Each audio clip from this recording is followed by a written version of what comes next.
Hi, welcome to Fred Dinage's Murder Casebook Reopened. I'm Hayley Rhodes and I'm here with Fred. And I'm delighted to be here. Nice to have you. We are talking today about a case that I had never heard of, which is remarkable considering how many people this guy killed. It's the case of Archibald Hall. Archibald Hall was a con man and a serial killer that would stop at nothing to get the luxurious lifestyle he desired. This is just an animal. He can't be human to do these things. He was from Glasgow. What do we know about him? Archibald Hall, the monster butler, he was called, a really scary individual because he was totally without pity, without compassion. He killed 5 people, not really for great gain in the end. That was the extraordinary thing about it. And he had absolutely no regrets at all. He never once expressed regret. He was a real cold-hearted serial killer. The irony is, I think I may have met Archibald Hall without realising that I'd met him, because I didn't realise until we made the Murder Casebook programme all those years ago that he died in Kingston Prison in Portsmouth in September 2002 at the age of 78. At the time, he was the oldest prisoner in a British jail then. And towards the late 90s, I made a film inside Kingston Prison in Portsmouth, so I might well have seen Archibald Hall then. I also refereed a charity football match inside the prison, a match between a television team and a team of prisoners, a team of inmates from the prison. So I may well have come across Archibald Hall without even realising it. But yes, you're right, he was born in Glasgow, had a fairly uneventful sort of childhood, but began to get into bad company when he was a young boy, really. And by the age of 15, was stealing regularly, was thieving regularly, and got caught, got apprehended by the law. Eventually moved down to London, which a city that suited his kind of bisexual instincts more easily. And in London, he was caught trying to sell stuff that he'd stolen, jewellery that he'd stolen, silver that he'd stolen in Glasgow. He was caught, he was apprehended, he was sent to prison. In fact, he served several sentences in prison in London while he was down there, even got married in that time and got divorced. But he wasn't stupid, because while he was in prison, he applied himself well. He started studying the aristocracy, he started studying etiquette, because he had this, and he also did elocution as well, because he had this broad Glaswegian accent, and he thought, I've got to get rid of that, I've got to soften it and sound posher, which is what he did. And when he came out of prison for the last time in London, he moved up to Scotland and got himself a job as a butler to a lady called Lady Peggy Hudson, who lived in a rather grand house in Dumfriesshire. And Archibald Hall's plan at the time was, I'm going to rob this lady of her jewellery and her silver and flog it. And if she gets in the way, I'll deal with her. Where it sort of went wrong, or right if you care, he actually became very fond of Lady Hudson and decided he wouldn't go ahead with his plans. He was happy to be a butler on a fairly low salary, strangely enough, and he was happy in his life. Until she employed a man called David Wright, whom Archibald Hall had met in prison, another ex-con, and she employed him as a gamekeeper. That was fine until Wright started to do what Archibald Hall originally intended, which was to steal from Lady Hudson, to steal jewellery and silver. Archibald Hall remonstrated with him and said, no, you mustn't do this. Wright said, look, I'm going to do what I want to do, and if you're not happy with it, I'm going to tell Lady Hudson all about your criminal past, and that'll get you the sack.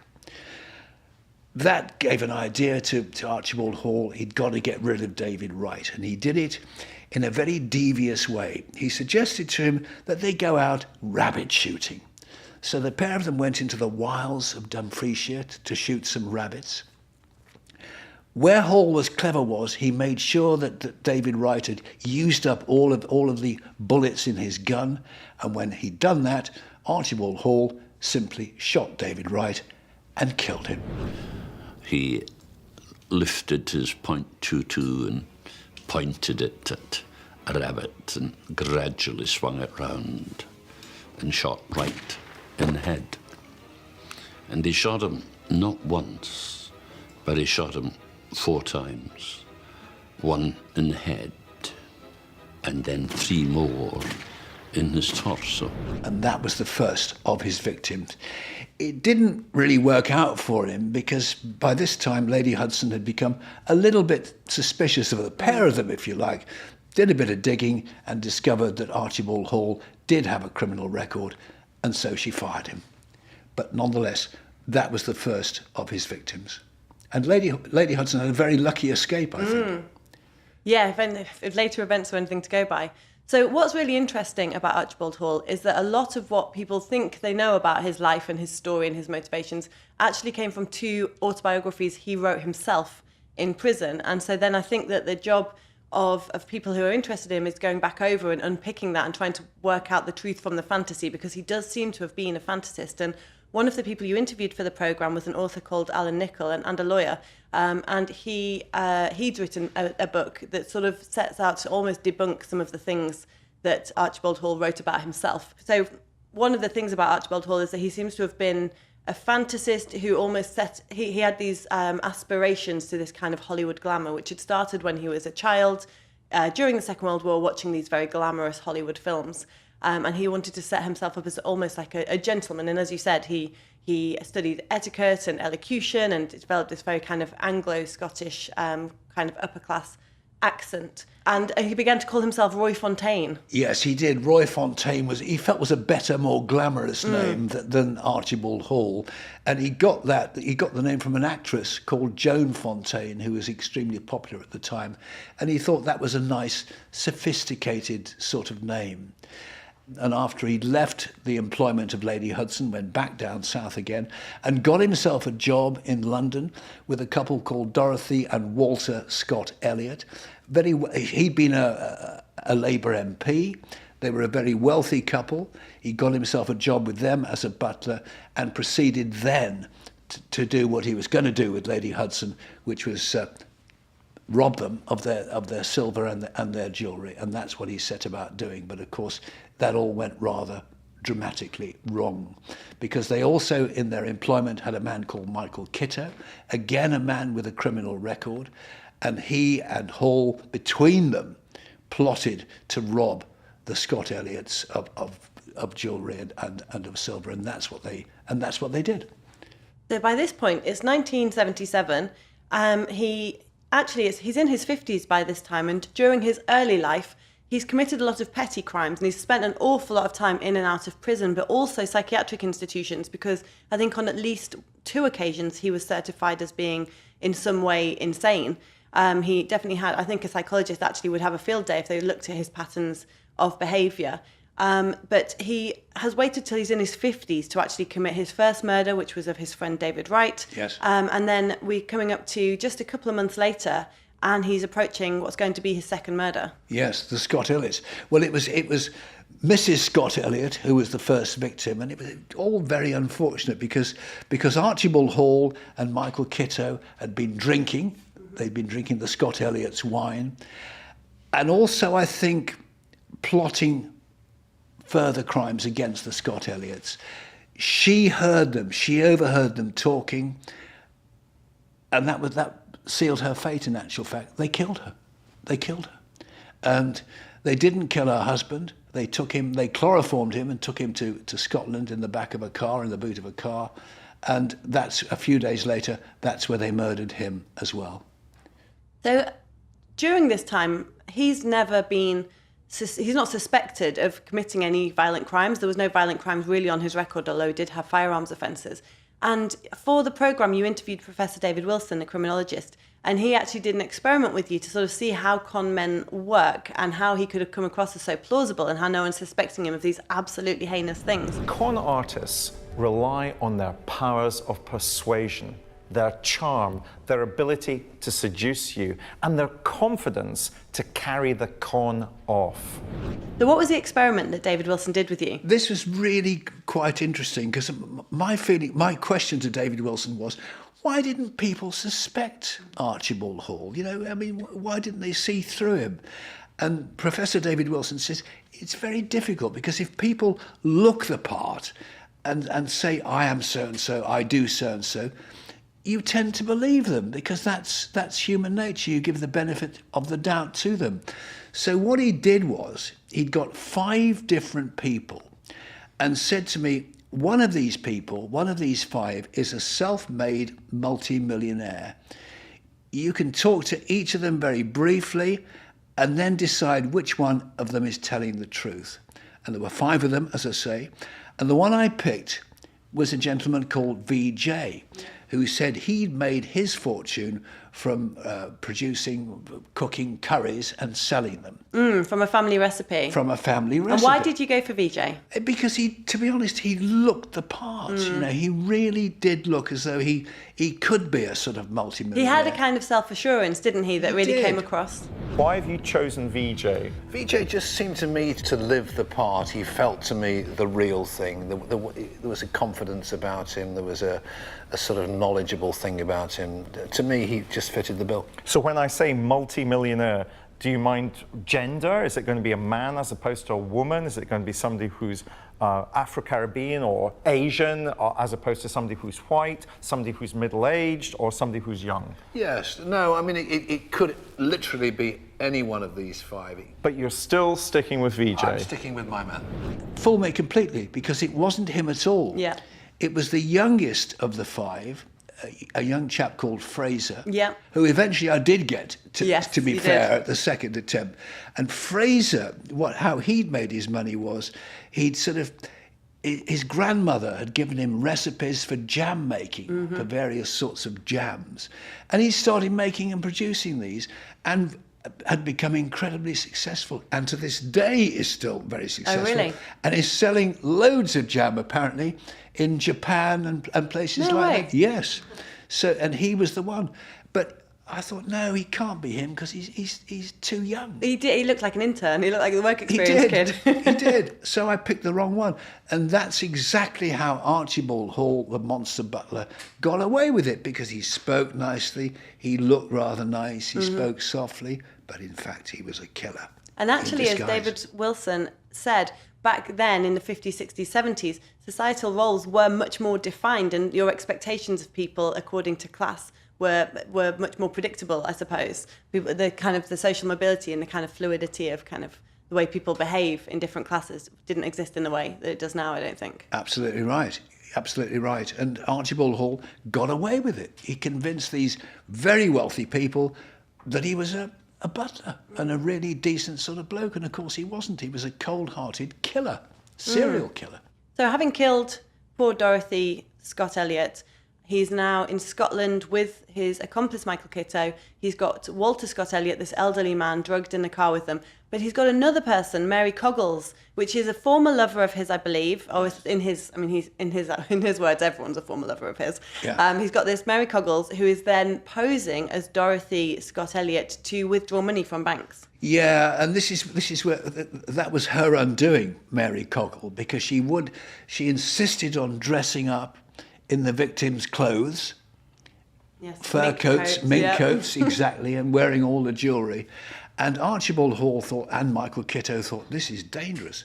You know, they're going to pubs with this lady dressed in a mink coat, and they thought, this is crazy. People are going to be suspicious. Yes, because from what I think that the few words we said about Mary Coggle in the programme is that she didn't necessarily have the personal demeanour or accent to kind of carry off this kind of luxurious look. She sounds like she was a bit of a girl about town.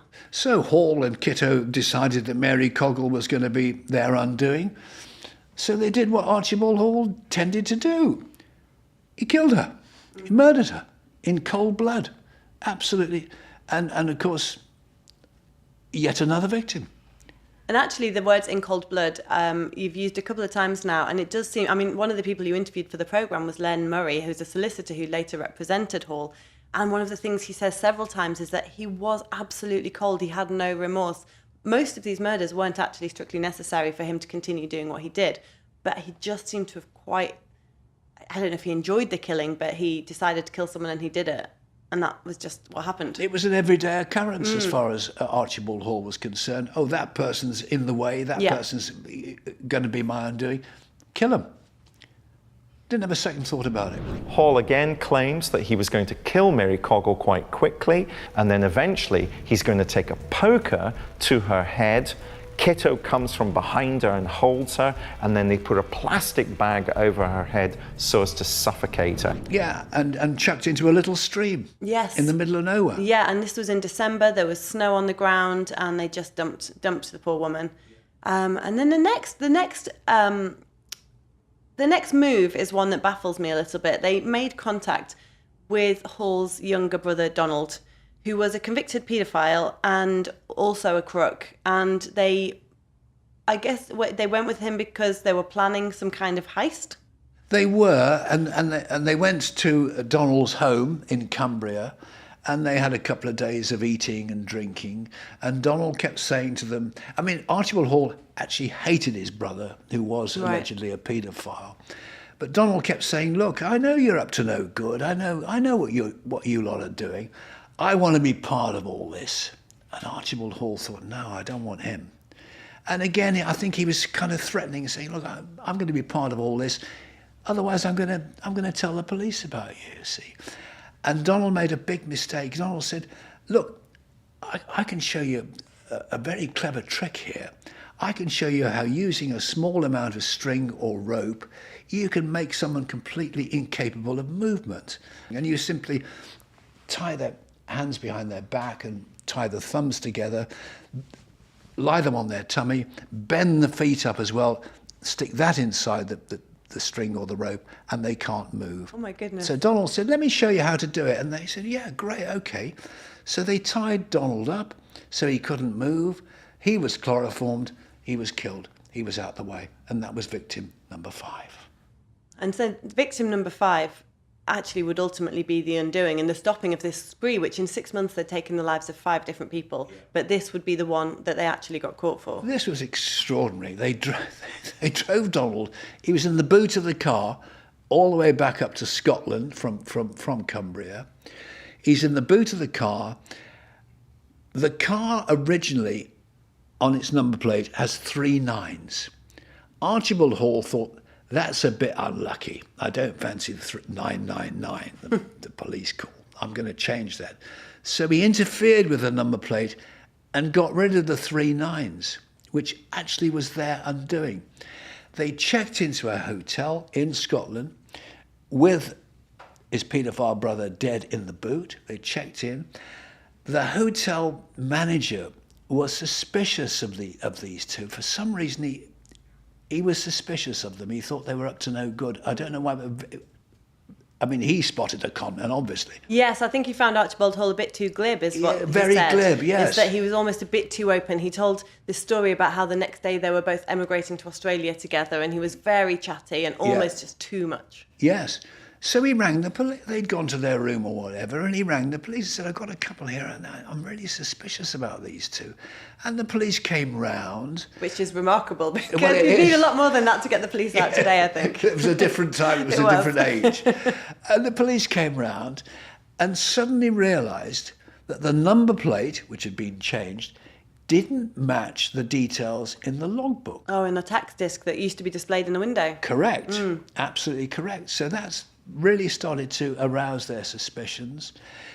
But even so, they didn't immediately twig something was wrong, but they took them in for questioning and eventually looked in the boot of the car and found the body of Donald, Archibald Hall's brother. And that, of course, was the beginning of the end.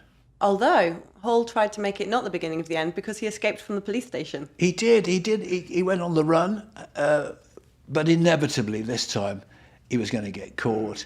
And eventually, of course, he was linked to the murders down south as well. And when police went round to that house, the Scott Spencers, and discovered what he'd done. Yeah, so I think that they were questioning him over Donald's murder, and then they realised that there'd been several other unexplained deaths. So the body of Mary Coggle had been found on Christmas Day in a stream, where she'd been dumped, and you interviewed a guy called Alan Place, who was actually the officer who found her body, and she was found with face injuries and head injuries, and so they were already suspicious of him for that one. They'd obviously made the connection, and then they realised that there was this couple from London who hadn't been seen in some time.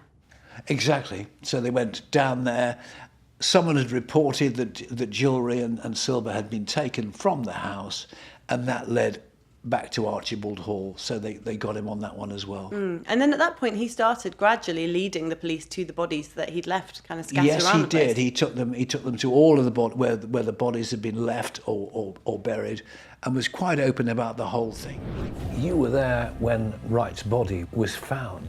Yes, well, I can always remember it was a terribly cold, it had been a long cold spell, and it was a right snowy day, and we were showing where the body was, and a whole team of us, and of course the Chief Constable was there. We went to the place which had been described and shown to us indeed by Hall, and we excavated the body off Wright, which was quite something, as he'd been buried for a wee while. And he was then taken back, obviously, to the mortuary. He was in a bit of a state. It was a bit of a state, aye. Not a pleasant job. We carried him actually on an old door. We didn't have a stretcher, so he was rolled onto an old door that we found on the Kirtleton estate, and he was carried unceremoniously back to Kirtleton, where he was put in the back of a recovery vehicle. You know, and he'd actually gained very little from all of this series of killings. Not at all. No. He hadn't enriched himself, and it doesn't even feel like a lot of the time that was really, there wasn't much of a master plan to become rich out of it. No, it was, the whole thing was very hit and miss, mainly hit as it turned out. So 1978, Michael Kitto and Archibald Hall are brought to trial, first of all, for the murders of David Wright and Walter Scott Elliott. In Scotland. Yeah, in Scotland. And the outcome of that is that they're both found guilty of those murders. Michael Kitto gets 15 years, but Archibald Hall gets 2 life sentences. Correct. And then they're tried in England for the crimes there. So that's for Mary Coggle's murder, but also for Donald Hall, so Archibald's younger brother. Correct. And so again, it's 2 more life sentences for Archibald Hall at that point in time. So he's got 4 life sentences. The murder of Dorothy Scott Elliott is something that they're both accused of, but that's left to lie on file. So I wonder whether there just wasn't enough evidence to try I think that. there was confusion whether it was Archibald Hall or Kitto who actually struck the blow that killed the poor lady. I think there was no certainty about that at all, so that one's laid on file. Kitto, of course, since all this has happened, Kitto was released, but no one knows what ever happened to him, but Archibald Hall wasn't. So at some point, Archibald Hall's sentence appears to have been commuted to a whole life tariff, so he was never going to be released, and he did live a very long time in prison. Yes, he did. He was moved to various prisons during his sentence, but he eventually finished up at Kingston Prison in Portsmouth, where in September 2002 he died an unhappy man, but still reliving these fantasies about himself. He died at the age of 78, the oldest prisoner in Britain at that time, of a stroke. A sad ending for a sad man. I'd like to have met him. I think that it would be so interesting to meet someone with that level of narcissism and that level of delusion about who they should be. Totally untrustworthy man. I mean, it was even said that his accomplice who went down with him, Michael Kitto, it was even said that Archibald Hall was plotting to kill him as well. And I wouldn't be at all surprised, because anybody who Hall perceived to be getting in his way or knowing too much about him was going to be killed. He was a very dangerous man to know. Absolutely. He put his time in there to, I don't know whether you would call it good use, but he wrote 2 autobiographies during his time in prison. But from people in your programme who spoke about the real facts of the cases, these really were works of fantasy. They were written in the style of almost these Hollywood adventure stories. And one of the things he focuses on a lot is his own sexual magnetism. Yeah, I mean, I think he was a complete fantasist, because he kind of inferred he'd more or less had sexual relations with most of the people involved in his story, you know, including Mary Coggle and some other men involved as Yeah, well. so he said he met David Wright in Long Lartin and they had a sexual relationship. He said that when he was working for Lady Peggy Hudson, she was interviewed at one point by a journalist called Frank Ryan, who told you that she'd made no mention of their sexual relationship. So again, I think... A much older lady as well. Yes, I think it was he had this kind of enduring idea that everybody he met was sexually drawn to him. Yeah. And I think, that speaks to his narcissism. Well, he saw himself as a David Niven type character. He'd seen David Niven in Hollywood films, etc. The romantic sort of lead. And Archibald Hall saw himself in that sort of role. He was a complete cold-hearted fantasist. Hall really did think of himself as a cut above the rest, as somebody who was sexually dynamic, sexually magnetic to both genders. Hall lived a fantasy life. But the tragedy is, of course, that Hall ultimately also had some deep-seated psychopathy. Hall is somebody who's going to seduce people so as to take things from them. And sometimes that involved taking their lives. This is not a nice man. All sorts of odd things came out of the filming of that particular programme on the Monster Butler. I'll always remember we were filming in a remote part of Dumfriesshire, and I was doing a piece to camera talking about Archibald Hall and serial killers. And we were being watched by a group of young lads with their bikes who were quite close, about half a dozen of them. And I just finished when one of them said to me, "Excuse me, can I ask you a question?" I said, "Yes, what is it?" He said, "Are you a serial killer?" I said, "No." And he said, "What are you then?" I said, "Well, I'm a television presenter." "Oh," he said, "do you know anybody famous?" And I said, "Yes." And just for a joke, I said, "Yes, I know Fred Dinenage." "Oh," he said, "I've never heard of him. Is he a serial killer?" Collapse of Stout Party. So a bit of humour in a very, very grim story. Thanks for joining us again, Fred, and we'll look forward to the next one. Thank you very much. See you soon.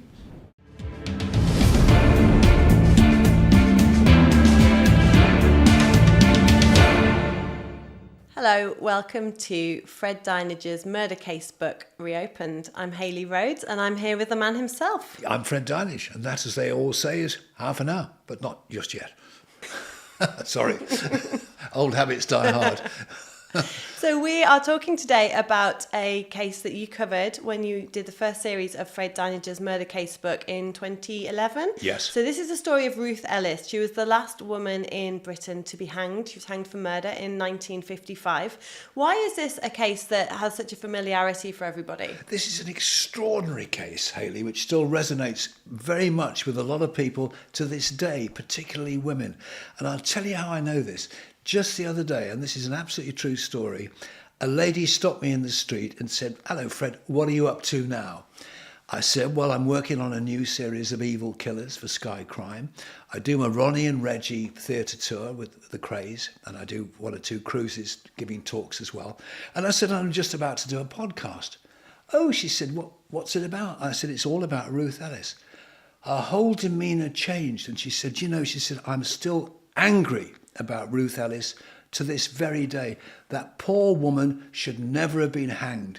She was a victim. It's all so wrong." She said, "I can remember it like it was yesterday, and it was all so wrong." So that's how the case of Ruth Ellis still resonates to this day, as it did at the time. You know, when the court case decided that she was going to be hanged, this is long before the days of multimedia and all the rest, and TV channels and social media. Even so, there was a 50,000 signature petition demanding that she be pardoned. And that feeling, as I say, still resonates to this day, which is quite extraordinary. I can understand that, because the more I've dug into this case, the more that it feels like so much should have been said at the time that wasn't said, and there was so much nuance to this story that probably wasn't reflected in the case at the time. Yes. I mean, I think she was a bit of a victim, Ruth Ellis. Mm-hmm. I know she made terrible decisions in her life, but nonetheless, the way she started out her life in a poor sort of working class family in Wales, there was a suggestion which has never really been discussed by anybody, a suggestion she might well have been abused by her father. It's an allegation. So right from the word go, really the chips were set down against this poor girl who aspired to be much more than what she actually was, if you know what I mean. Many people think that Ruth Ellis is the victim. She's not the victim. She's a cold-blooded killer. I feel an enormous sympathy for her because I feel that she was a victim of her time. As far as the law was concerned, she pulled the trigger, she killed a man in cold blood, and therefore she should be found guilty and hanged. In 1955, a murder was committed outside this pub at Hampstead in London. The victim was David Blakely, and what made his killing so shocking was that his attacker had been his lover, Ruth Ellis. What I want to know is what would drive a woman to hunt down and kill in cold blood the man that she loved, and just how responsible was she for her actions? Every version of the story that I've read or seen or watched tells it slightly differently. So when you were making this programme, where did you start and how did you decide where to start with this? We started really by talking about Ruth Ellis's early life. Let's go back to Ruth Ellis's childhood, her young life. What sort of life was it? She was a bit rebellious, a difficult child. She was not academically gifted in any way, and the family tended to move around. I mean, the life of her father really dictated how the family lived. When he was in work, they lived fairly well, and when he wasn't, which was quite a lot of the time, things were very, very difficult. Very early on in her life, she was only 17, she met a Canadian soldier who professed his love for her. She became pregnant by him and had her son by him. His name was Claire Andre. And of course, he wasn't what he seemed at all. He was married at the time with a family of his own. So he let her down. The first of many men in her life who badly let her down. And that's where we kind of really started the story of Ruth Ellis. I mean, it feels to me that she was looking for two things. She really wanted to be loved and she wanted security, but she also did want a bit of the high life. She wanted something better than that kind of that upbringing in Wales that had, and then in, I think, Basingstoke, then London, that had been quite unhappy and quite deprived, and as you say, stories of abuse potentially. And she wanted something more than that, and that's what she was always seeking and kind of grasping for. Yeah, I mean, she was so attracted to the bright lights of the West End, which in actual fact were the start of her downfall, really, because she met the wrong men, if you like. She was attracted to men, and she was very attractive for men, and she got involved with so many men along the way, so many affairs. So she wasn't a good girl as such, but she may well have become a victim. Yeah, it seems that maybe she saw men as the tool to get her exactly where she wanted to be in life, but in turn they were using her for what they wanted to. Exactly, yeah. And she married a man called George Ellis, but it was a marriage that was destined to fail, which of course it did, because she kept on being attracted to and attracted by other men. Yeah, and he seems to have been quite a flawed character too. I think a heavy drinker. A heavy drinker, yeah, and like a lot of men in Ruth Ellis's life, prone to outbreaks of violence as well. It seems that most of the men she got involved with were prone to violence. Yeah, it's interesting, and it can't have. I mean, I think it was probably more normal back then than it was now, but it can't have been the norm for all men to have been violent towards their wives. So she clearly was drawn to the wrong men, and the wrong men were drawn to her. Yes, and she wasn't a prostitute as such, but she was involved with lots of men, and I suspect, money did change hands. She would have had a real trouble getting a job. So she ended up applying for and getting a job at the Camera Club, which involved her posing naked. Men used to go down to this club with their cameras. Few had film in them, I ought to say. And she would just disrobe and sit there in a static pose and be photographed by men. And she knew that the movement of her body, the eye contact, her youth, her pertness could affect men. And I think that was the first time she really, really discovered that she had this control over men. That was the start of her downward spiral, if you like. That sort of work, getting involved with a lot of men and meeting the wrong men, and eventually becoming manager of a club in London, which again, she met the wrong men. I mean, there was sort of various points in her life where it felt like maybe she was attaining what she wanted. So there was the marriage to George Ellis, and I think he was a dentist, so he was a man with prospects. So I guess that was a point where it felt like she might have almost made it, and then he turned out to be violent and a drinker. I think he spent time drying out, didn't he, in kind of rehab type places. And then she became manager at 27 of this club. And the so little again, club, the little club, yep. Again, it looked like she might have made it, but things just seemed to keep dragging her back down. Yeah, this was the little club, I think, was a real drinkers' club, you know, which attracted obviously men and very few women. One of the men who went to the club was a racing driver called Mike Hawthorne, very famous racing driver at the time. And he brought into the club one day a chap called David Blakely, who was introduced to Ruth Ellis, and there was an instant attraction between her and Blakely, as it turned out, a fatal attraction. But looks can be deceiving. Blakely's inability to keep a job and his obsession with motor racing drained his inheritance. His drinking increased. He was soon left penniless. He relied on Ruth to provide him with free booze at her club and also her bed for the night. It was one of those awful sort of cyclical relationships.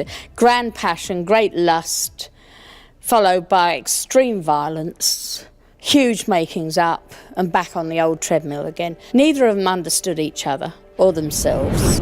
That relationship between them is so fascinating because they do seem to have both been drawn to each other, and there was a connection from both sides. But I think she perhaps wanted more commitment from him than he was willing to give. She did want commitment, and eventually he did. He had other lovers, but he eventually did ask Ruth Ellis to marry him. You know, so but at the time she was pregnant. They had a row. He kicked her, and she lost the child. So it was always a very, very violent relationship. And she was also involved with another man called Desmond Cusson, who plays an integral role in this whole story. Here was a man who I think genuinely loved her. He cared for her. Nothing was too much for Cusson where Ruth was concerned. And Ruth really appealed to him. I can imagine why. I mean, again, she was very good looking and she was very kind to him. And he, in turn, was very kind to her. In fact, the only man I suspect in her life, including her father, that treated her like a woman. And but there was Blakely. And Blakely was the excitement and Cusson was the reliability. And at 26, 7 years old, you don't want reliability. She always had to be the centre of attention. She didn't. And whenever Blakely looked as if he was straying a bit, which he did with monotonous regularity, she would use Desmond Cousins to goad him, you know, to make him jealous. What was the dynamic with him? I mean, he again it's talked about that he was in love with her, but he also seemed to accept her relationship with David Blakely. He did. I mean, she was living with Cusson, but having an affair with David Blakely at the same time. And Cusson, it appeared, accepted this and was relatively happy about this, although I suspect he probably wasn't, and I suspect he had his own plans via Ruth Ellis for David Blakely.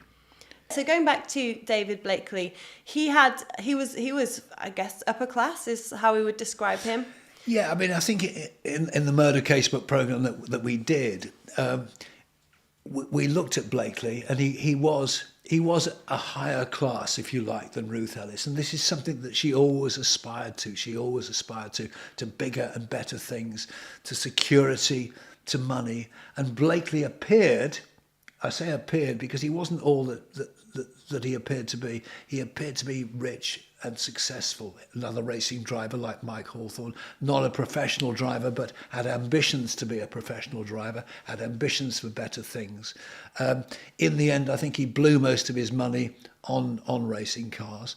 And I think in the end, he was more or less reliant on Ruth, amazingly enough, for money, the money she was making at the little club. Oh, yes, and he ran up these bar bills at the little did. club that he expected her to cover. Exactly. He would run up these huge bar bills, which somehow Ruth would manage to write off legally or illegally, but that's how much she loved him. So he wasn't what he appeared to be at all, but she was obsessed by him. He's an attractive man. Alcohol seems to feature so much in the story of Ruth Ellis. For herself, she seemed to drink a lot, and all of the men that she dealt with. Was just the excesses of post-war London? Was this what life was like, or was this unique to their kind of social crowd? No, I think life was like that, particularly in London, and particularly in that part of London. But I think, the war years were behind, rationing, etc., and suddenly this whole new world opened up. Not always for the better. And eventually, of course, it led to the demise of Ruth Ellis.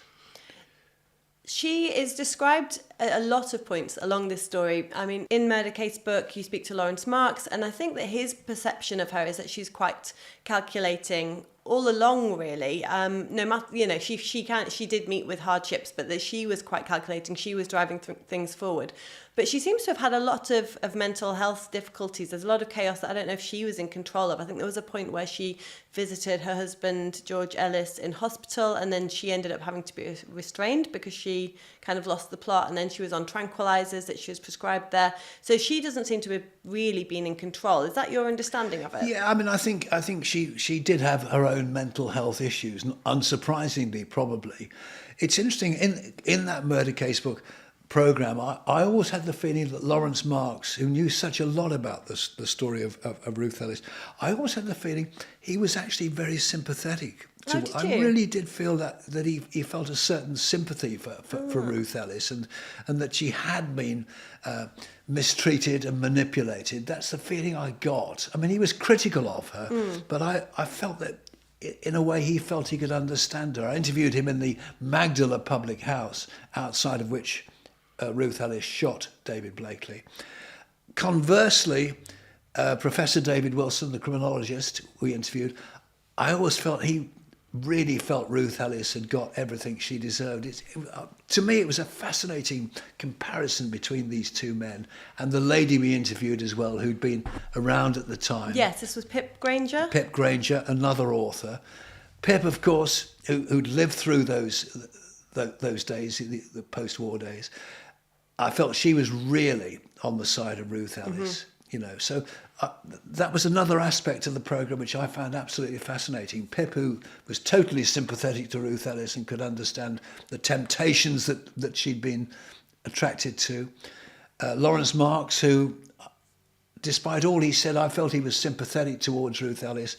And Professor David Wilson, who I think he felt she deserved everything she got. Yes, because she got had that killed impression. a man, after all. Yeah, and that murder is murder, but there were so many circumstances that I mean, in my opinion, mitigated. And tell me about the events leading up to the murder of David Blakely.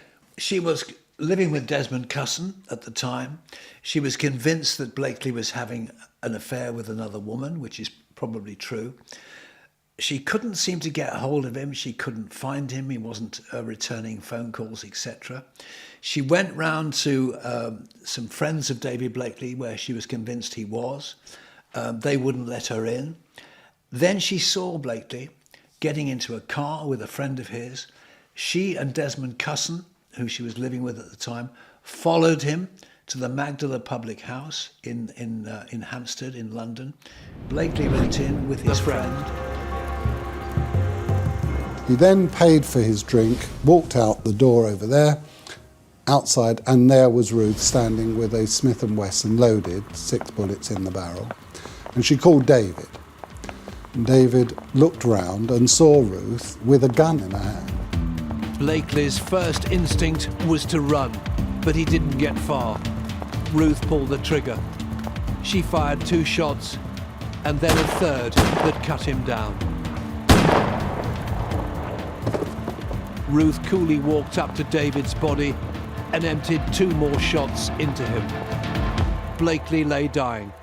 With her mission accomplished, She then turned the gun on herself, but the gun jammed. And the final shot from the gun, in fact, hit the finger of a passerby who actually lost it.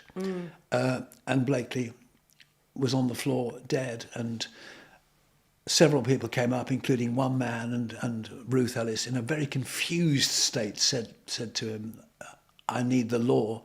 And he came out with those immortal words, "I am the law, I am a policeman." And Ruth Ellis was arrested, and that was it. But the extraordinary thing I find, again, the way this has resonated, this case, over the years, in 2003, the case was referred back to the Court of Appeal by the Criminal Cases Review Commission. 2003. Wow. Yeah, and it was turned down. In 2007, a petition was then given to the then Prime Minister, Gordon Brown, again asking for a pardon for Ruth Ellis, signed by thousands of people. Who was driving this campaign? Supporters of Ruth Ellis, Wow. mainly women, but very well organised. And Gordon Brown again turned down that particular appeal for a pardon. But it's extraordinary how, until even now, as I say, it still resonates. People are outraged. Yeah, oh, still. really strong the feeling about Ruth Ellis. Even though a convicted murderer, but nonetheless, people thought she shouldn't have been hanged. I mean, it feels so distant in time to me. It's 70 years ago. But you actually interviewed a man who was a little boy on the day that David Blakely was killed. Yes, extraordinary. He was coming with his dad. He was 8 years of age, passed the pub, saw the shooting, or the aftermath of the shooting. And to be quite honest, I think it's affected him all of his life. He cannot get that image out of his mind, and it's still, as he explained to us on that Murder Casebook programme, it's still a vivid memory for him. As indeed is the Magdala Public House for me, because we spent time there with Lawrence Marks. It's intriguing because in the pub wall there are two apparent bullet holes in the wall of the pub. In fact, this was an absolute con. No way. Because it is claimed that a previous landlady of the Magdala Public House, because this was obviously a bit of a tourist attraction, in fact, somehow scraped out a couple of holes in the wall Very to make savvy. it look like bullet holes. But in fact, absolutely not true at all. That's brilliant. Not true at all. So as well as spending time in the Magdala, you also went with criminologist David Wilson and fired a gun, and that was something you'd never done before. Yes, he had this interesting man, David Wilson, full of all sorts of unusual experiments and unusual stories. And he told the extraordinary story of the surgeon in this particular programme, a fascinating story. I won't try and do it because he did it so perfectly. But it was designed to show the kind of gender bias that is embedded in all of us. Yes. Even today, and obviously would have been so much more so back in the 1950s. Yes. In other words, you think of certain people as men. Mm-hmm. A surgeon in this case. Yeah. Most people think a surgeon, it's going to be a man, but not necessarily at all. And he had this idea. He took me to Bisley, the shooting ranges, the rifle ranges at Bisley. Put a gun in my hand. I'd never held a gun before, similar to the Smith & Wesson that Ruth Ellis used when she killed David Blakely. Showed me a target and said, right, fire a shot at that target and we're going to find out how it feels. So I picked up the gun. I'd never held a gun before. I fired it at the target. By some miracle, I actually managed to hit the target, not on the bullseye, but I did hit the target. And then he said to me, I can remember it now because it's in that film and in the Murder Casebook. And he said to me, how did it feel like to hold the gun? And I said, well, it felt quite heavy, which it did in your hand. In fact, I think I used two hands to hold it. But the trigger was feather light. It was really, the moment you touched it, bang. And he kept on saying, well, what did it feel like when you pulled the trigger? And I probably got a little overexcited, to be quite honest, because it is an extraordinary sensation, and no doubt, Ruth Ellis in a funny sort of way would have had a kind of similar sensation. She'd have pulled the trigger once and then there's the desire to pull it again. Yeah, I mean, you said that. You said, I've pulled it once and I wanted to pull it again, which is quite frightening, really. Yeah, and that probably drove her on as well. I fired one shot, I'm going to fire another. Yeah, well, once you've crossed that line, why not go again? Yeah, And so it was extraordinary. And I've never fired a gun since. No, okay, you did get a Probably taste for just as well. Yeah. You know, I've become addicted to it. On the 20th of June 1955, Ruth Ellis stood trial for the murder of David Blakely at the Old Bailey. It was up to Ruth to convince the jury that she didn't know what she was doing when she killed Blakely. But Ruth Ellis was unwilling to play the role of victim. Ruth had re-dyed her hair platinum blonde to the horror of her solicitors. As she was brought into the courtroom, members of the gallery were shocked, and one was even heard to exclaim, "Tart." So at the end of this trial, after Ruth Ellis hasn't put up, it's fair to say, much of a defence for her actions, and she actually said on the stand, well, obviously, when I shot him, I intended to kill him. So she hasn't really given the jury anywhere to go, and they were pretty clear in their verdict.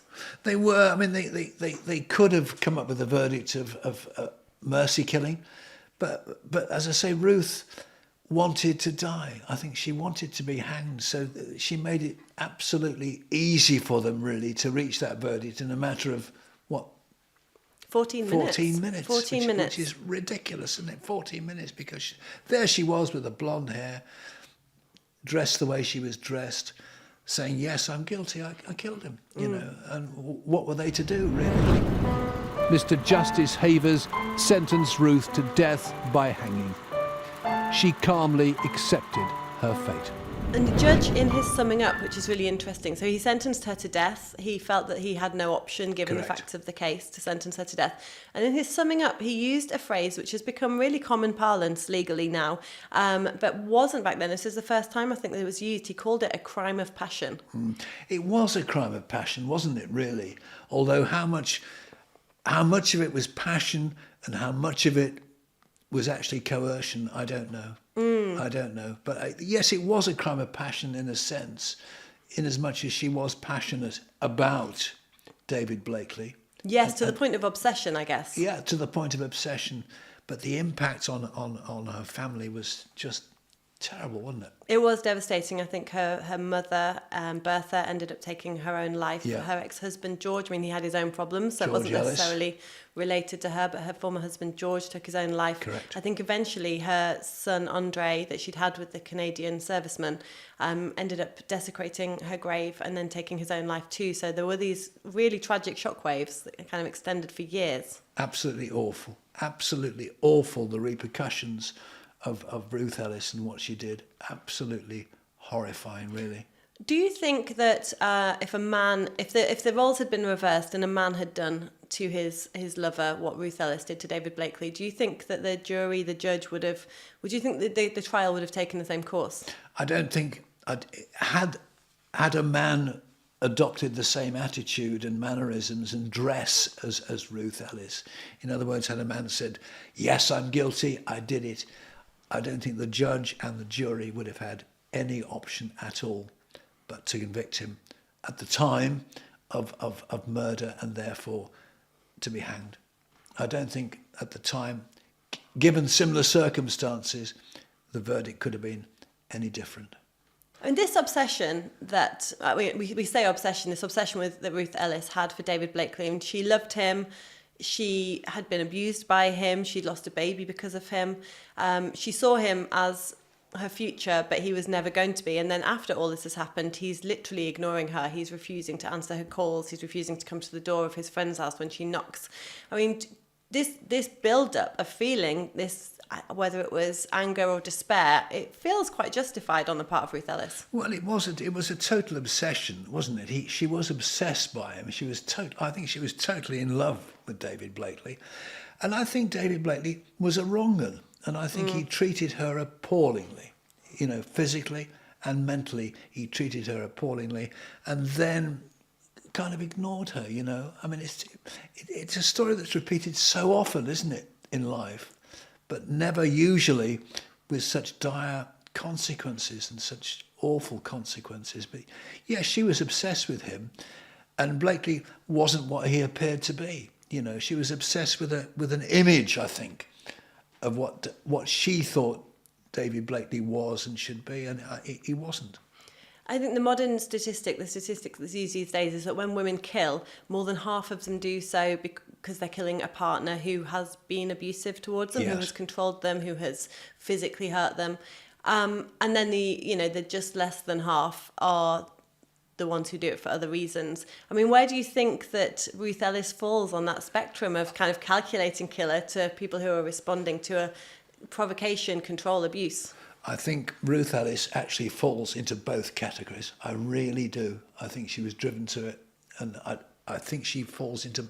She was badly treated, both mentally and physically, by Blakely. There's no doubt about that.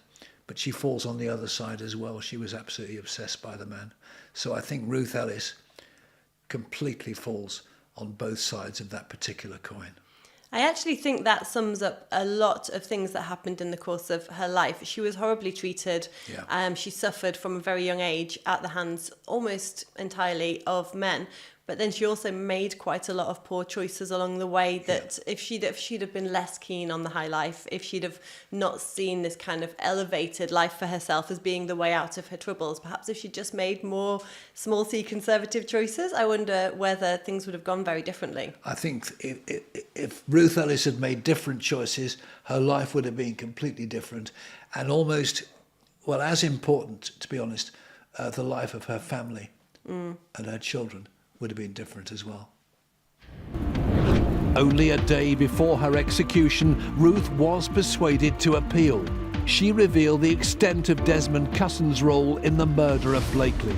The call was put out from the Home Office to find Cussen. Cussen must have been in a state of absolute panic. He went into hiding and they never found him, and at midnight they called off the search and Ruth was doomed. When she came out with the story of Cussen, right at the last minute really, the police made a sort of half-hearted effort to find... They thought, this is interesting, made a half-hearted effort. Knocked on his door once. Knocked on his door a couple of times. He wasn't in, so they went away and really forgot all... It was crucial, this, and yet they forgot all about it, didn't do anything about it at all, and eventually Cussen went to Australia, never to come back here again. It was extraordinary, really. And yet So we never got his side of the story, and he died without ever sharing that information. Absolutely right, yes. And the other fascinating character we met in that murder casebook programme was Baroness Slosh, whose dad was the judge. Yeah, Lord Justice Havers. Lord Justice Havers, you see. And she actually said her father had grave misgivings himself about the guilty verdict and the hanging, but he felt he had no option. Based on the facts of the case as they were presented in court. Yeah. What was also a complete side issue, which wasn't in the programme, was the Baroness Slosh's brother is Nigel Havers, the actor and television presenter. And I was chatting to her, and she was quite a character. And she said, she said, the whole family have finished up in the legal profession, all with the exception of Nigel. Somehow, he finished up in show business. What a waste. So she was fascinating. It was just a fascinating programme to have made about a fascinating woman. And Ruth Ellis was eventually hanged. At 9 a.m. on the 13th of July 1955, prisoner number 9656 was taken to the gallows. Ruth Ellis was hanged for the murder of David Blakely. She was the last woman in Britain to be put to death. So she was executed by the famous executioner, Albert Pierpoint. Yes. She was, and there was an absolute outcry at the time. I mean, outside the prison, there were hundreds of people, mainly women, it has to be said, but nonetheless hundreds of people, very much in support of Ruth Ellis and very much believing that this woman shouldn't have been hanged. But of course, it had such an impact in the long term, in as much, she was the last woman to be hanged, and indeed, with 10 years later, the death penalty itself was scrapped. So she did leave her mark, you know, she did have an impact.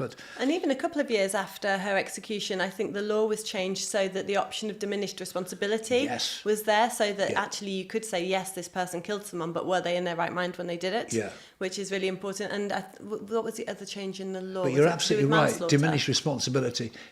I'm sure she would have got off genuinely and justifiably on those grounds, because she clearly wasn't in the right mind. She'd been badly treated by it. All right, you could say she brought it on herself, but she had been badly treated by a lot of men, Blakely included, you know, who kicked her in the stomach and cost her a child. And that miscarriage had actually happened not very long before his murder. Precisely. And there would be an argument in today's understanding of the legal system, there'd be an argument that she actually hormonally and chemically wouldn't have been in her right mind at that point in time, having suffered what she'd suffered. Yeah, and she'd got mental health issues anyway. And then there is this influence of the man called Desmond Cusson. So I think she would have got off on the grounds of diminished responsibility and would have got a life prison sentence.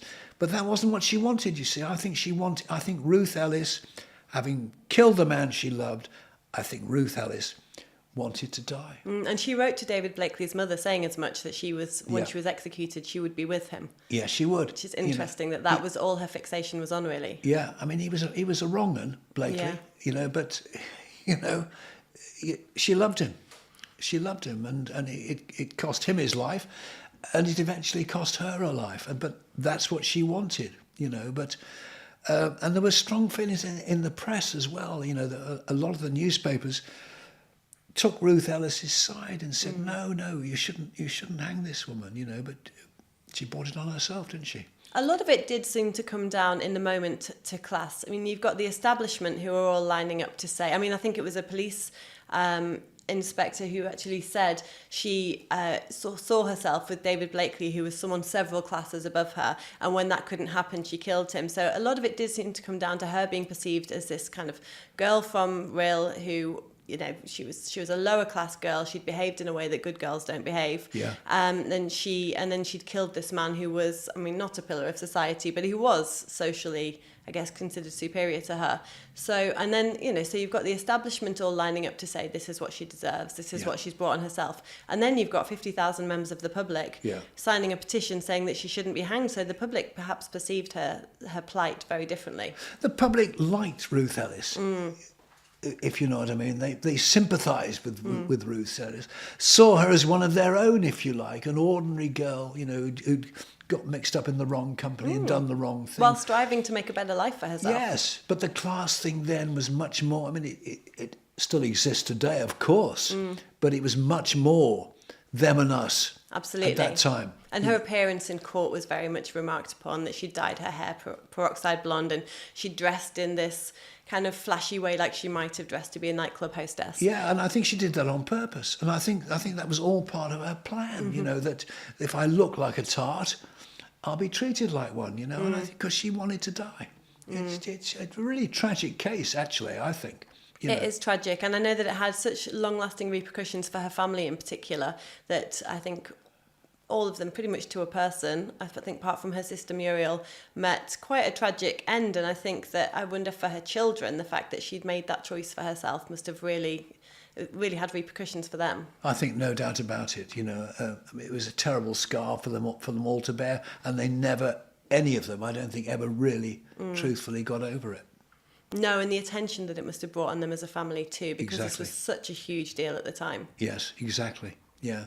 But like Lawrence Marks, I know you shouldn't kill anybody, obviously, but like Lawrence Marks, if I read him correctly in that murder casebook programme, I do have a certain sympathy for Ruth Ellis. And I think, you know, had the situation been different, had she been able to plead diminished responsibility, I believe she wouldn't have been hanged. She would have got a life sentence. But I also believe that would have made her desperately unhappy. I think she got what she wanted. In the UK, the impact of Ruth Ellis's death eventually played a part in changing the legal system. She changed two laws, really. She contributed hugely to the abolition of capital punishment. the year after she was hanged, the defence of diminished responsibility was put on the statute books because it was obvious to everybody that she was not in her right mind. However calm she might have appeared, she was not in her right mind. It's a sad story in a way, isn't it? It is. It is. I've got enormous sympathy for Ruth Ellis because she just didn't have the self-awareness to be able to drag herself out of the mire she'd got herself in. And I think the only way out was to kill herself. And being a good Catholic girl, she couldn't do that, so she let the hangman do it for her. How do you think this would have been handled differently by the legal system? If this came to trial today with the same circumstances, how do you think it would have been handled differently? Law has changed so much, hasn't it? You know, it really has. She would have got a life sentence today. There's no doubt about it. Not more than that. She would have got a life sentence, and probably would have lived to come out of prison. But the law was different then, and Ruth Ellis paid the penalty. So Desmond Cousins, he was this man who supposedly was madly in love with Ruth Ellis to the extent that, you know, he paid for her accommodation. I mean, there's talk that he even paid for her son to go to school. He put up with, and maybe even encouraged her dalliance with David Blakely. And yet when it came to the trial, he gave evidence against her. I mean, what was going on with Desmond Cousins? The whole thing is just so utterly bizarre, isn't it? You know, Cousin obviously, in his own way, loved Ruth Ellis, permitted her to carry on her affair with David Blakely, gave her the gun which eventually killed Blakely, drove her to the Magdala public house where Blakely was shot, and yet he was clearly part of the whole thing, but nothing ever happened to him. He testified against Ruth Ellis, and when she told the police about his role in the whole thing, or what was her allegation of his role in the whole thing, nothing really was done about him. He got away absolutely scot-free, did Cousin, and went to live in Australia. How he got away with it, I just don't know. And why? What was his motive? It's very, very hard to explain, isn't it? You know, it is, because none of it was going to end up with him and Ruth being together. No. I mean, I don't think he liked David Blakely, and I think he would have been happy to have seen him dead. Yeah. But in which case, did he just use Ruth Ellis as a tool to achieve that? I think that's the only explanation you can find, because he must have known that in effect, sending out Ruth Ellis to kill David Blakely, Ruth would be caught and dealt with by the authorities. He must have known that. So why would he have done that? Unless it was his way of getting his own back on David Blakely. I can only assume that's what it was. Why else would he have done it? But it was a cruel way to treat Ruth Ellis, wasn't it? Absolutely. I find myself wondering what the rest of his life looked like after he moved to Australia. I've got quite a burning desire to go down a rabbit hole now. It's another story, and we shall never know. If you were to make the murder case book about Ruth Ellis now, what do you think you would do differently? What are the bits that you would perhaps reflect on that you didn't in the first iteration? I think if we were to make that murder casebook programme now, I think we would look perhaps in more detail at Ruth Ellis's early life. And I suppose, on reflection, I might have been more sympathetic to her, because as the years have gone by and I've thought about the case so many times, I think I would have been more sympathetic to her. But basically, I honestly think it was a good programme and a fair programme and an honest programme, and just told the story of not a bad woman, but an unfortunate woman, an unlucky woman. I think the story was told quite well. I think the people that you spoke to, you weren't going to be able to speak to people who knew Ruth Ellis well, but you managed to get as close as you could to actually really getting to the heart of Ruth Ellis and her experience. I think Lawrence Marks in particular, he'd done so much research on Ruth Ellis and the family and the various associates.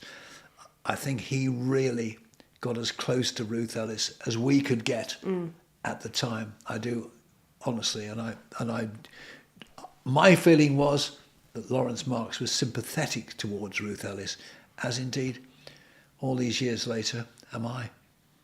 It was a fascinating watch, and actually it made me realise that you can almost never know everything there is to know about Ruth Ellis. It's a story with these tentacles that go in so many different directions.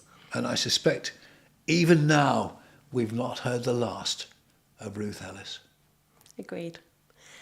Thank you very much for watching. This has been Fred Dinage's Murder Casebook Reopened. I'm Hayley Rhodes. Thank you very much, Fred. Been a pleasure. And we'll see you next time. Bye-bye.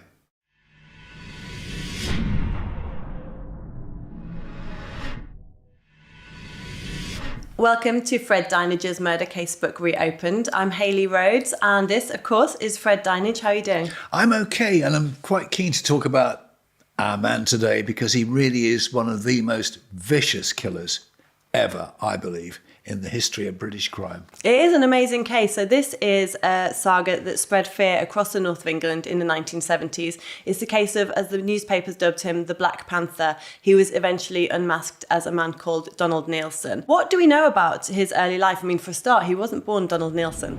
Donald Nilsen was born on the 1st of August 1936, just a few miles outside of Bradford.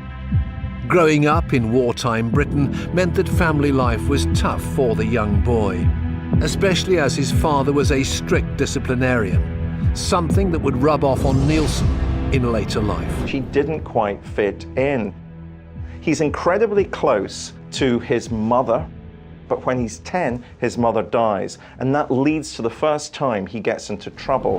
He was born Donald Nappy, and that's, he always said, part of his problem. Born of a relatively poor family, a small boy in stature. His dad was a strong disciplinarian, very strong, with also a penchant for drink as well. When he was at school, because of his stature and also because of his surname, Nappy, he was bullied by the other children. Nappy spelled N-A-P-P-E-Y, but of course sounding the same as a baby's nappy, N-A-P-P-Y. Yeah, no child is going to relish that name. No, and he was bullied a lot at school. And interestingly enough, eventually when he got married and had a child, a young girl, he legally changed his name from Nappy so that she wasn't bullied in the same way that he'd been bullied when he was at school. So he became Nilsen. Why he became Nilsen, that's interesting as well. You see, the whole man is fascinating. It's said he could have been called Nilsen. He always said it's because he was involved with a taxi business called Nilsen, so that's why he adopted the name. But somebody else said, no. He was walking down the road one day, thinking about changing his name. He saw an ice cream van with Nilsen on it and thought, I'll call myself Nilsen. Complex character. Yeah, really interesting guy. And obviously that name, it must have affected him growing up. But it wasn't the only thing. I mean, he grew up during the Second World War, real poverty. I mean, I think slum conditions, some people have described it as. As you said, his mum died when he was 10 or 11 years old. Yeah. And I think after that, his dad put a lot of responsibility on him to look after the house, as well as going to school, and as well as still being a child. And I think it was around this time that maybe he started to experiment a little bit with crime, not too much, but I think he was caught trying to rob his local co-op. Yes. And he was taken home and kind of, essentially just given a bit of a telling off by the police officer, but I get the impression more than a telling off by his father. Yeah, I mean, he was involved in petty crime. His dad, I think, beat him up after that particular incident. The turning point, and it could have been the turning point for his whole life for Donald Nilsen, was when he was called up into the army, and he saw service with the King's Own light infantry in Kenya, Cyprus, and Aden. He loved the army, absolutely loved it. He was called up for national service, and he did his normal training. Surprisingly, he failed his Bren gun training, so he had to go and do his 10-week training course all over again. He later said that he'd done that on purpose, and it wouldn't surprise me, actually, because he so loved the army. He just wanted to carry on. It was the happiest part of his life so far. He really thrived. I think because it involved weapons as well. He was fascinated by guns and artillery and weapons. He loved the discipline of the army. Yeah, I think he was quite a rigid thinker, and I imagine that those kind of constraints of the army actually suited him. Yes, it did. You see, he loved army life. He loved the discipline. So much so that later in his life, when he had a wife and child, they wouldn't go on holidays so much. They'd go on manoeuvres. They'd go to forests and woodland, and he would hide, and his wife and daughter had to try and find him. It was that kind of army thing. So as well as going out on these bizarre manoeuvres in the park where he'd make his daughter and his wife stalk him or play dead or all of these bizarre things he made them do, he also seems to have taken his parenting style from his own father, and that he was quite a aggressive disciplinarian. A strong disciplinarian. He expected every instruction to be obeyed to the word, to the letter. So he was strong in that sense, tough, resilient, no doubt about that at all. He was not an easy man to be with, and a bitter man. So yes, he was a strong disciplinarian, and he would have been very much like his own father, I think, very tough on the family. But he loved the army. It was when he came out of the army that things started to unravel and started to go wrong, and he couldn't cope with it. For the programme, you actually interviewed criminologist David Wilson, and I think his conclusion was that Donald Nilsen felt like the world was stacked against him, that other people were finding it much easier to make money than he was, and that no matter what he did, he was never really going to make it. He became very bitter once he'd left the army. He couldn't seem to settle into a job. He did joinery, and he was quite good at it. But he felt he wasn't making as much money as he should. And he got very bitter because he felt immigrants coming into the country were being paid more than he was and earning more in benefits than he was. And he developed this thing about rich people. Oh, they've got all the money, they've got the cars and everything, and I haven't got it, and why shouldn't I have it? He became really bitter and twisted about all this, and he wanted what he hadn't got. So to get it, he turned to burglary. So in the 1960s, when he was in his late 20s, he became this incredibly prolific and efficient burglar. He was incredible. He committed something like 400 burglaries over quite a wide area, all committed at night times, and all after the most incredible research. He would research each of the houses that he wanted to burgle, and he made an awful lot of money through burglary. Nilsen began breaking into houses and targeted the middle classes. He believed they were the only people to keep their money at home. Now, he's incredibly successful as a house burglar. He was never caught by the police. He would keep the newspaper cuttings of the burglaries when they were reported. He committed something like 400 burglaries, and the police never apprehended him once. He was a very, very good house burglar. But that wasn't enough for him. Mm-hmm. He wanted to make more money, and he hit upon the idea of robbing post offices, because at that time the country was full of small post offices, full of postal orders and money. Mm-hmm. So he started to rob post offices. Nilsen decided to adapt the techniques he'd used for breaking into people's houses to entering small post offices in the middle of the night. He's usually masked, he's dressed in black, he's clearly wearing gloves, he's carrying a gun. The gun was loaded. This wasn't just for show. He was intending to use these weapons. And again, his planning was meticulous. It really was. He'd work out what post office he was going to rob. He would recce it. Yeah.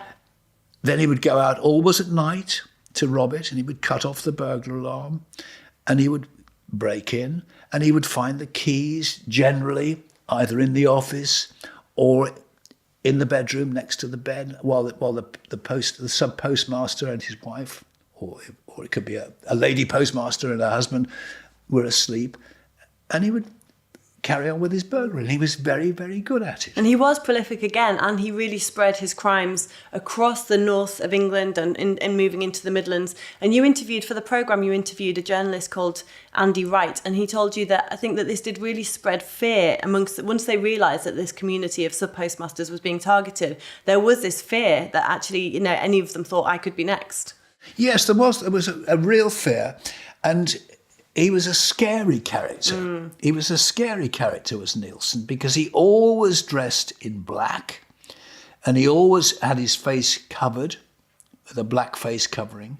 Because he operated at such speed and with such stealth, That's how he eventually got the nickname the Black Panther. And yes, he was much feared among the post office community. He would go out armed with a gun, a loaded gun, and he was determined he was going to use it if he had to. He only had to use it once in his first 9 robberies, and a post office worker was wounded in that. But it was post office robbery number 10 that the whole thing started to unravel. And that's where his first victim was murdered. So this was Donald Skepper. So this was 1974, and he broke into the home of the Skepper family, who were, Donald Skepper was a sub-postmaster, and he was looking for a key to get to the money. He couldn't find it, so he woke up the teenage son, who was 18 years old, and said to him, I need the key because I'm going to steal the money. And the son said, my dad has it. And so the son went with him into the father's bedroom. Donald Skepper woke up, and I think his instinct was to launch himself at this masked man that had come into his bedroom in the middle of the night. This was at Harrogate, a sub-post office at Harrogate in Yorkshire. Yes, the son had woken up or tried to find the key alongside his father's bed. Donald Skepper woke up, went for him. Nilsen fired the gun and killed him. A tremendous shock for the boy and his mother, and that was his first victim. He got away with it. If you're constantly getting your money, getting access to your money by committing robbery and never being caught, then it's like going to the office. Has he had a good day at the office? He gets lots of money. A bad day at the office, somebody tries to stop him, he has to shoot them.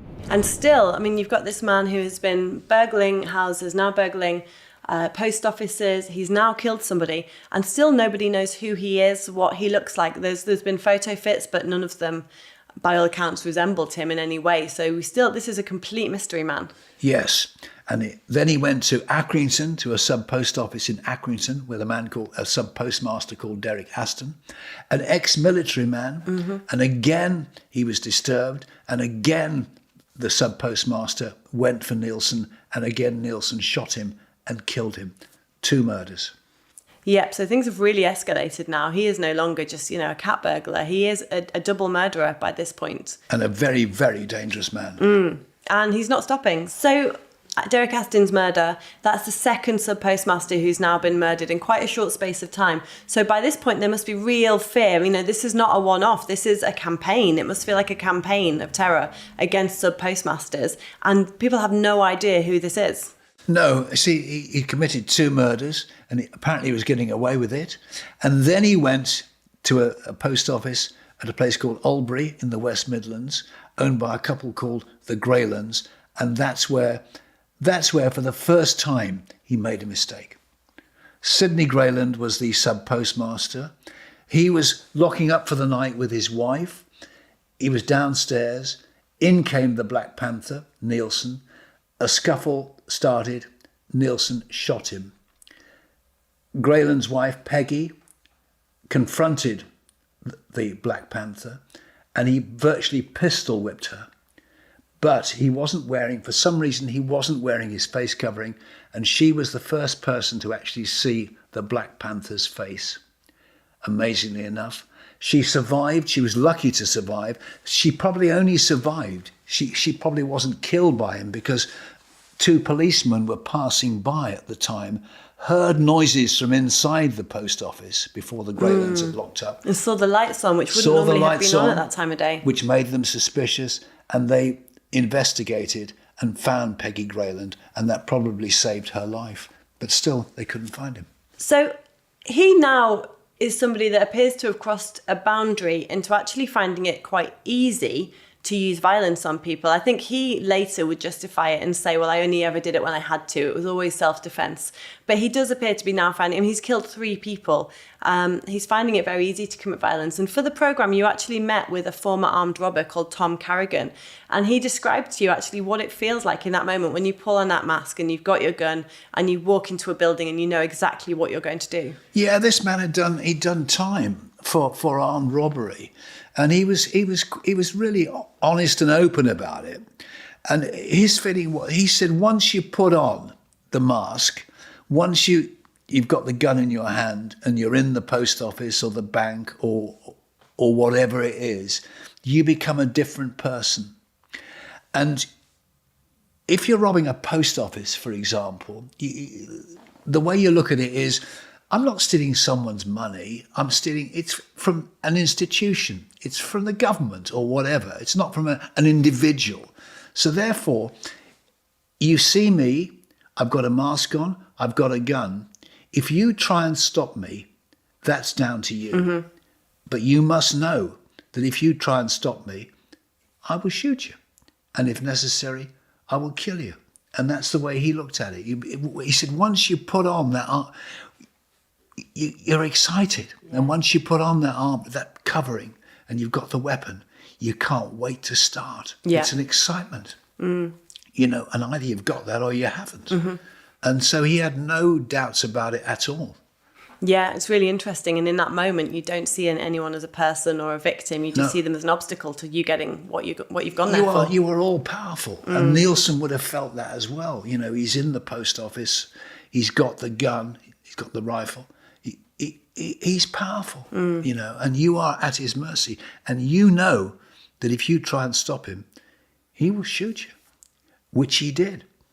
And he killed 3 sub-postmasters. So this obviously has given rise to an enormous police operation. So police forces from across the north of England and the Midlands are actually joining forces, which apparently is relatively unusual. They weren't actually used to collaborating, but they had to by this point, and they took tens of thousands of statements. They had something like 2.5 million index cards with statements that they'd taken from people trying to work out how this person, who was already a notorious burglar but is now a triple murderer, trying to find out who this person is. But despite the fact they have this likeness of him, and that's been circulated widely, he still hasn't been identified. They still don't have a name. And I think at least four police forces were involved in the hunt for Donald Nilsen, the Black Panther. But no, they couldn't. Because he'd not left any, they didn't have any fingerprints on file. So they just simply couldn't find out who he was or where he lived. He was getting away with it. A picture of what he looks like is out there, but you've still got no fingerprints, you've still got no name. The police have no idea who this man is. He should be on the back foot at this point. He should be expecting apprehension at any minute. But what he actually does is taunts the police. He was cocky because he felt, I'm indestructible. I'm getting away with all this. And he's got all these postal orders that he's robbed from these sub-post offices. And when he cashes them in different parts of the country, he'll often sign his name as Beware. In other words, he's sending a message to the police, the authorities. It's me. I'm the one you're looking for. You can't catch me. So he'd sign them with all sorts of odd names, as I say, like Beware. Gosh, that's a real narcissistic streak, isn't it? A real God complex there. Yeah. Scary. But that's how confident he was. But he must have felt to an extent like that he was on the run, because he changed tack. So, these post officers started to step up security. Perhaps he felt that they were under too much scrutiny. So he decided to change tack. And in 1975, he launches his next, as he sees it, carefully planned campaign. And this time it's kidnap for ransom. Yeah, it was. I think he spent something like 3 years preparing for this kidnap. He'd seen some sort of newspaper article about a family called the Whittles, quite a well-to-do family. And he'd seen something about a vast sum of money being left to the daughter of the owner of this business, Leslie Whittle, only a young girl. She was being left a colossal amount of money, and so was her brother, Ronald. They were both being left money by the father. He'd seen this, and he thought, I could kidnap them or one of them, and hold them to ransom, demand a ransom. And really, originally, he wanted the son, he wanted Ronald. That was he was going to kidnap him first of all. But then he changed his mind and went for the young girl, Leslie Whittle, and she was only a teenager. He really researched this as he researched everything. He found out where she lived. He broke in at the dead of night. So she was in bed in her home in Shropshire, 17 years of age. Yes. Sleeping, and the Black Panther breaks into her bedroom. Yeah, with a gun, as usual. And abducted her, took her away, kidnapped her. Can you imagine the terror that girl was going through? Because he was going to demand a ransom of £50,000. And he took her to a park, Bathpool Park at Kidsgrove in Staffordshire, and he actually put her inside a drainage hole in the ground. And I went to that park. No one knew back in 1975 that 17-year-old Leslie was being held hostage in a drainage ditch like that, with a wire noose around her neck. All that she would have heard during that time is the vermin down in the shaft moving about down there. She wouldn't have heard voices or anything of that nature from ground level.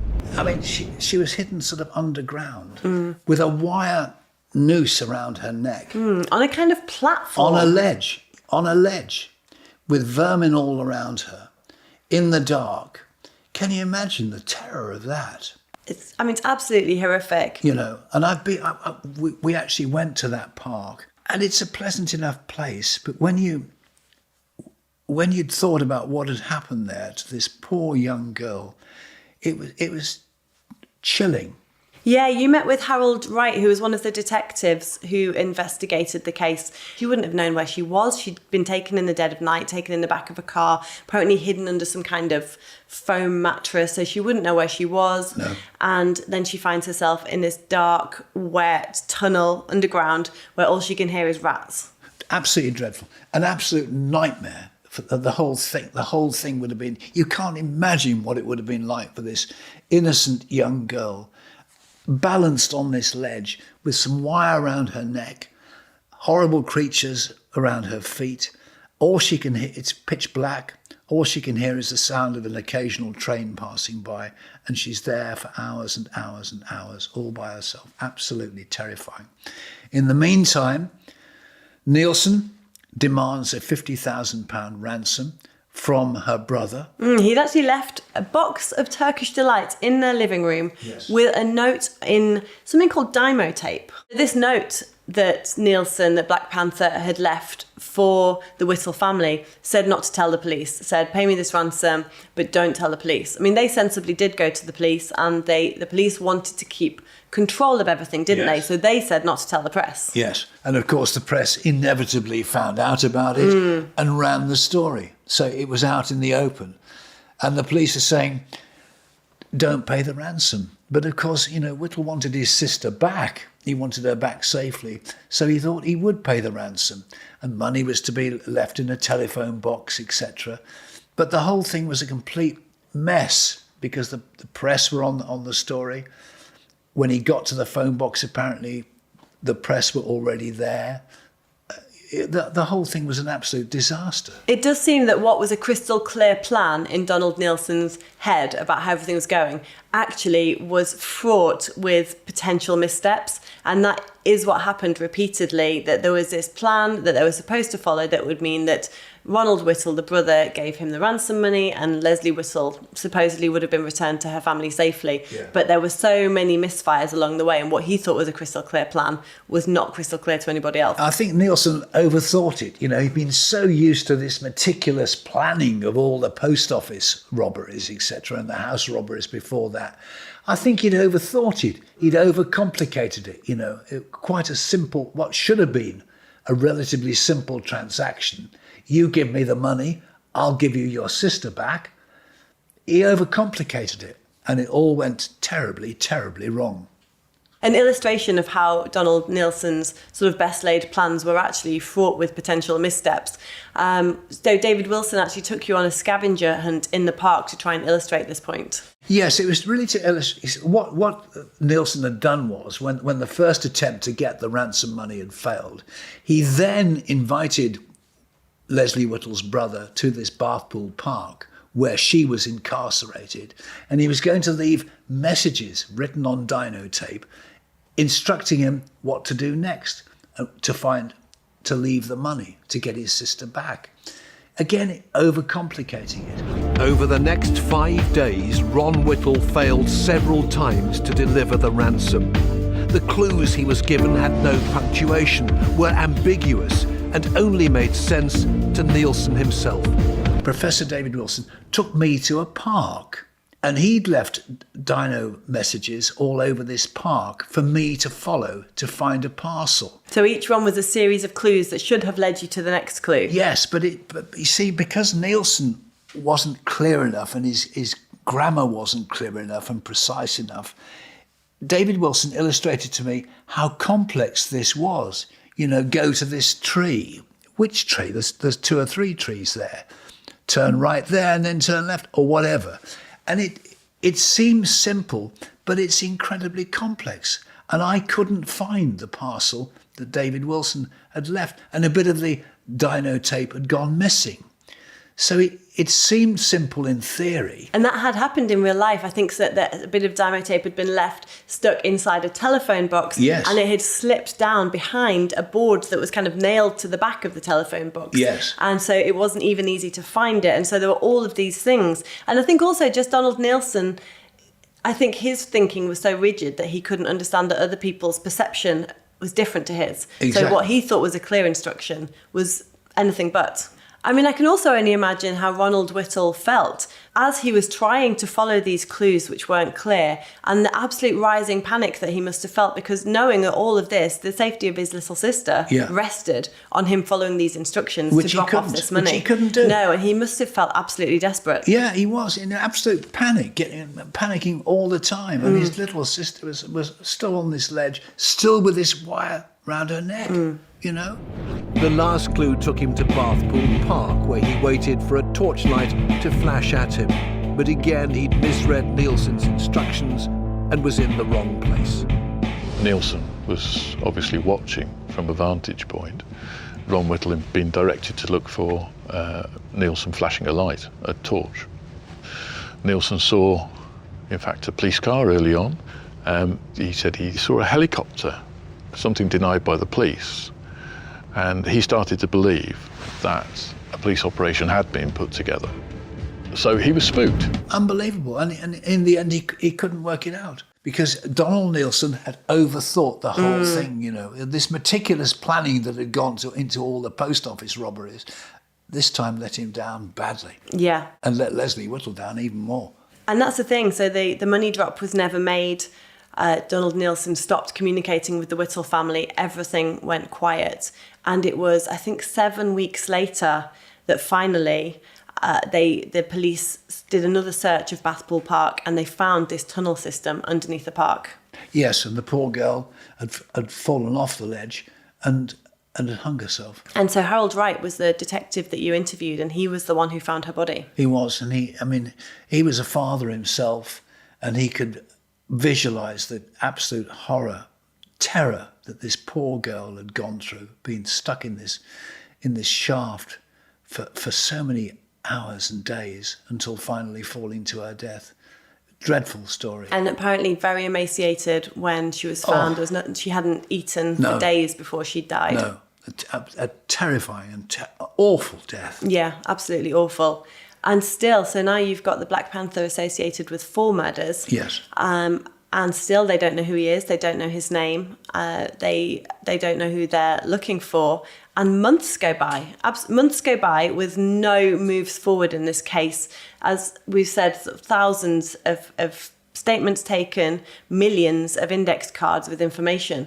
And it was actually by chance that he was caught in the end. Totally by chance. He's walking along the road. 2 policemen are sat in a car, just making notes on what they'd done the night before, when one of them looks up and sees Donald Nilsen walking along with, I think, a rucksack, and thinks to himself and says to his mate in the car, I don't like the look of him. We ought to stop and ask him what he's up to. Give us some identification. So they pulled up alongside him and said, who are you? Tell us who you are. And you met with one of these PCs for the programme, a guy called Stuart Mackenzie, and he described to you how what they thought was just a routine stop took a very unexpected turn. See that chap there, I don't like the way he's walking. Something wrong with him. So he says, come on, let's go and check him out. So I drove the car and we pulled up at the side of him. Tony then wound the window down of the car and said, good evening, sir. Would you mind telling us your details? And the next thing I hear is don't move, any tricks and you're dead. To which I sort of looked to me left and saw that I was looking down the business end of a sawn-off shotgun. It made Tony White get in the back of the car. He climbed into the front alongside Stuart Mackenzie and said, drive. So Mackenzie's driving. He's got a gun being held against him. He's looking in his rearview mirror at Tony White, thinking, what we're going to do here? What can, I've got to get this gun away from me. He could shoot me, he could kill me.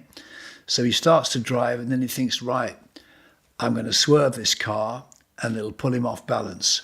So he starts to swerve the car and brake it suddenly. The result was Tony White was the one who actually got shot. The gun went off, hit White, didn't kill him, but injured him. So now they're in real trouble. Mackenzie's driving a bit further and he thinks, I'm going to do a sudden turn here. Did a sudden turn, and the impact of that enabled him to get that gun. Yes, he rolled out of the car, I think, and I think they'd mounted the curb outside a fish and chip shop. Yeah, and people in the fish and chip shop came running out to help them apprehend Nilsen, and in actual fact, Nilsen got quite badly beaten up. You see the photos of him afterwards. I think the crowd, they did their duty plus a bit, I think. Yeah, and so these two coppers managed to arrest Donald Nilsen after all this time. And Tony White recovered. Tony White recovered. Stuart Mackenzie, I think, to this day, still relives that incredible moment. And these two policemen were both honoured. They were commended by the Queen, weren't they? They were, absolutely. And Donald Nilsen was finally apprehended. And finally they realised this was the man they wanted. Yeah, so I think they looked in his back. So he had obviously the sawn-off shotgun, but they looked in his backpack and there was a balaclava, and they put two and two together. And then when they searched his house and went up in the attic, that's when they realised they definitely had got their man. The police searched Nilsen's house and quickly discovered the attic. There they found his cache of weapons. We recovered so many exhibits at the house, we didn't need him to confess to the crime. You'd got him bang to rights. We got enough evidence to put him before the court and say to the jury, well, you decide. Absolutely right, yeah. All these guns, all these weapons, this was the man. A document that with planning, meticulous planning for the kidnap, although obviously, as we know, it didn't go to plan, but there was cuttings, hundreds of newspaper cuttings from all of the crimes that he'd committed. So really did hand it to them on a plate, really, in terms of evidence. Because as Professor Wilson said, a lot of serial offenders, serial criminals, like to keep newspaper clippings of the crimes they've committed. You know, it's like a sort of little family album of their clippings.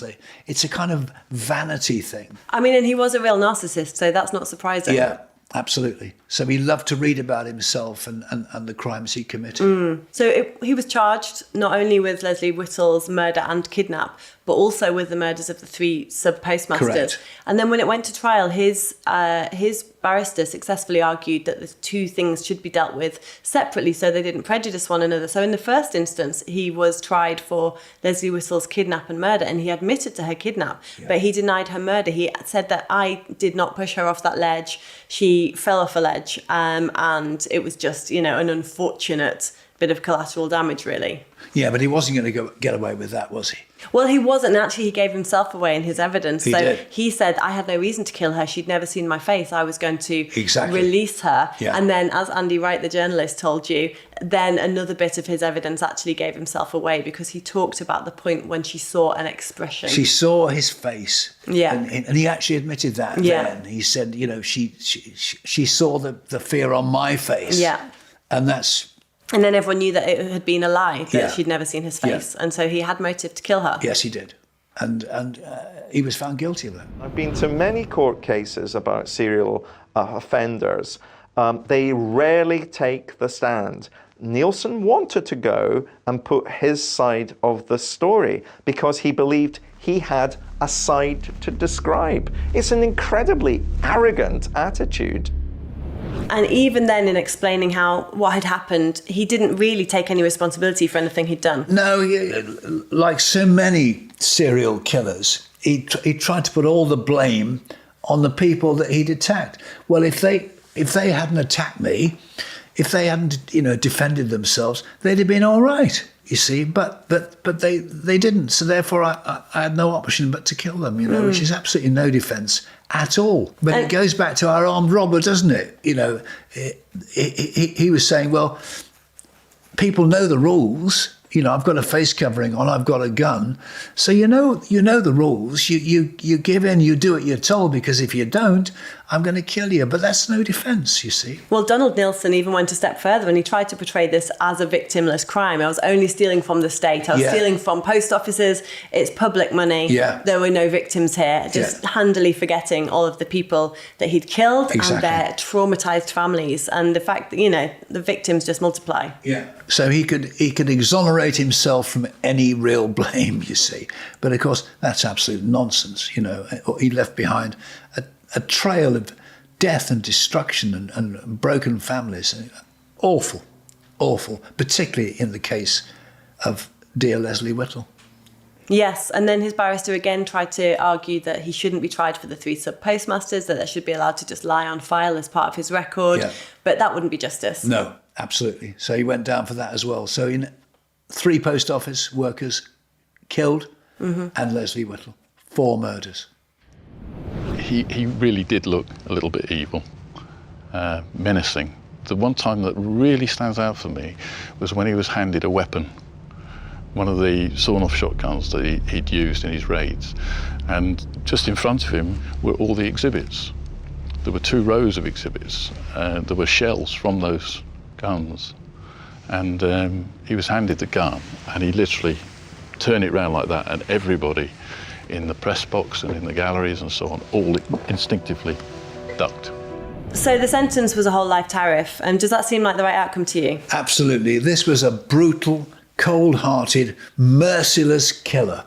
Killed 3 sub-postmasters, almost killed a 4th, and murdered this poor, innocent teenage girl, Leslie Whittle. So, the jury had every reason to convict, really. Yeah.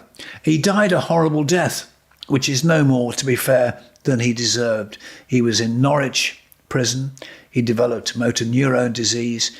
He was taken to Norwich University Hospital, and that's where he died. And really, honestly, with the best will in the world, you can't feel any sympathy for the Black Panther. He got what he deserved. The list of Donald Nilsen's crimes makes shocking reading. He committed over 400 robberies, 2 attempted murders, and carried out 4 brutal killings. It feels like once he'd crossed that line, there really were no limits to what he was willing to do. No, because he could excuse in his own mind everything that he'd done, but he was a cold-hearted, callous killer. Dreadful man, Donald Nilsen. Certainly one of Britain's most evil killers. He really was. Thank you so much for talking me through this case, the Black Panther. That's all from us for now, and we'll see you next time.